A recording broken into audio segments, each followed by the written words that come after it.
done did it all. Yeah, just to show y'all this truth.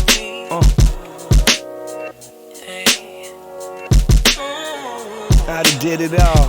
It's the book of Exodus chapter 15 verse 3. The Lord is a man of war, and Yahweh is his name. And Yahweh is his name. His name ain't Lord. That's just an attribute of his. He is a Lord, but his name is Yahweh. And that's very, very important that you know how to say and spell it. If you don't know how to spell it, it's right here on our shirts. Because in the day that you do need to call on him, he's not going to answer to that. He's not going to answer to, oh, my Lord, my Savior, my beloved. He's going to ignore you and your children. But if you call him by his actual name, in the language that he actually understands, he might answer you and save you out of this captivity. Yes! He might answer your prayers and carry out his vengeance upon Esau. God. He might actually do that if you call on him in a respectful manner. Put some respect on his name. This is the book of Isaiah, chapter 42 and verse 13. Yahweh should go forth as a mighty man. He shall stir up jealousy like a man of war. He shall cry, yea, roar. He shall rebel against his enemies, and Edom is his enemy. And he's going to prevail against them. He's going to be dancing in their blood like we brought out last week. Draped in it, dripping blood. Not only for them though, but for the 2/3 of our people that aren't going to listen. The 2/3 that are indoctrinated by this doctrine that they push. That you could be a homosexual. That you could traffic children. All the wicked things that they do, that they teach our people is okay. That you could get away with. But you got to have money to get away with it. But who do you got to get the money from? The white men. So you got to play their games and play their systems in order to succeed in their society. Well, guess what? Ain't no tricks or none of that in our doctrine, in our society. You get with it and you get with the program. Then you reap the reward. And what are the rewards? That you're going to be brought out of this captivity. You're not going to feel none of the third death or none of that. He's going to take you off this planet before that happens. I see it. And he's going to make you a king in the next life. You're going to be the ruler. The kings and the queens. In an everlasting world. This world that we're living in now is going to come to an end. Destruction. Nuclear warfare. 1 hour and this place is going to be burned to the ground. Rubble. Rubbish.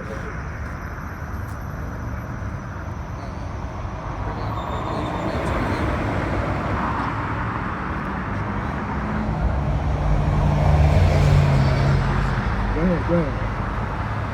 This is the book of 2nd Ezra, chapter 6, verse 9. Bring it out. For Esau is the end of the world, and Jacob is the beginning of it that follow. Esau is the end of this world, and Jacob is the beginning of it that follow it.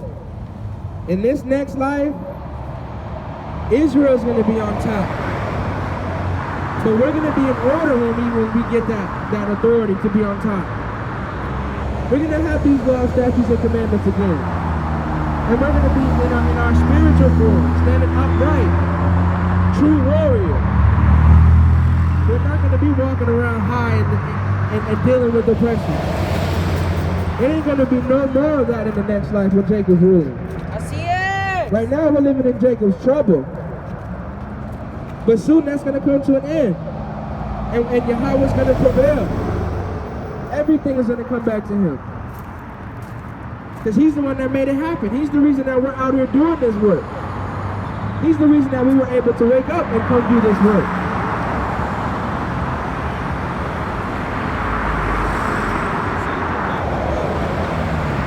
This is the book of Revelation, chapter 19, verse 11. And I saw heaven open, And behold, a white horse, and he that sat upon him was called Faithful and True, and in righteousness he doth judge and make war. He doth judge and make what? War.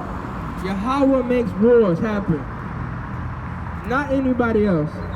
Any war that you've ever seen happen, whether it be on a small scale, big scale, Yahweh made it happen. Así es. Whatever the reason may be, we might not know, but it played a part in where we are today. It played a part in us being able to come out here and preach this word to y'all. And it's going to play a part in the destruction of America. Because they like to start war with everybody, whether they need to or not. Así es. And that's why we plead for the Most High to get us out this captivity. ASAP, as soon as possible. We don't want no more of this.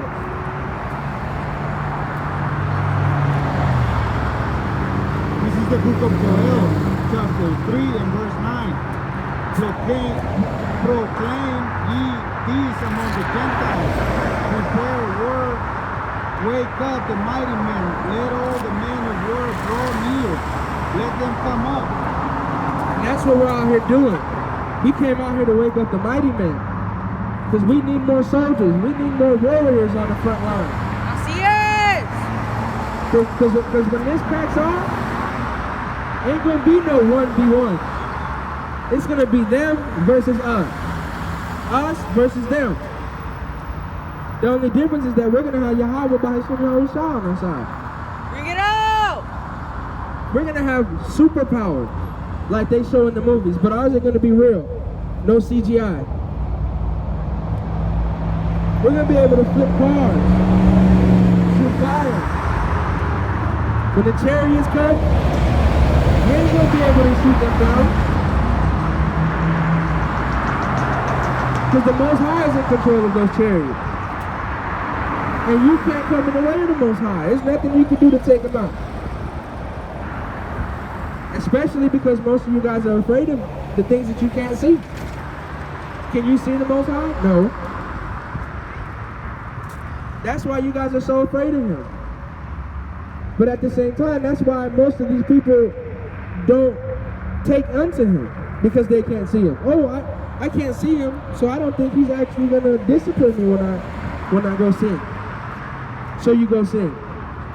Oh, well, He didn't do nothing to me, so I could do it again. Así es. No.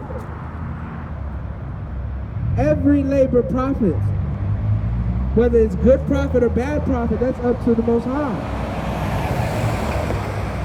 If you were made for the day of evil, the day of wicked, then keep doing that. And you're going to prosper in wickedness. But if you were created for the day of good, and you were created as a good soldier, an Israelite warrior, then you need to come back to these laws, statutes, and commandments. Put on the armor of the Most High and go out and be ready to fight for this. Bring it out! Because this comes with a lot.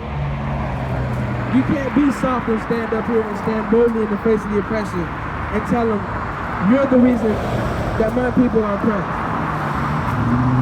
And this is what's going to happen to you. Destruction. Slaughter.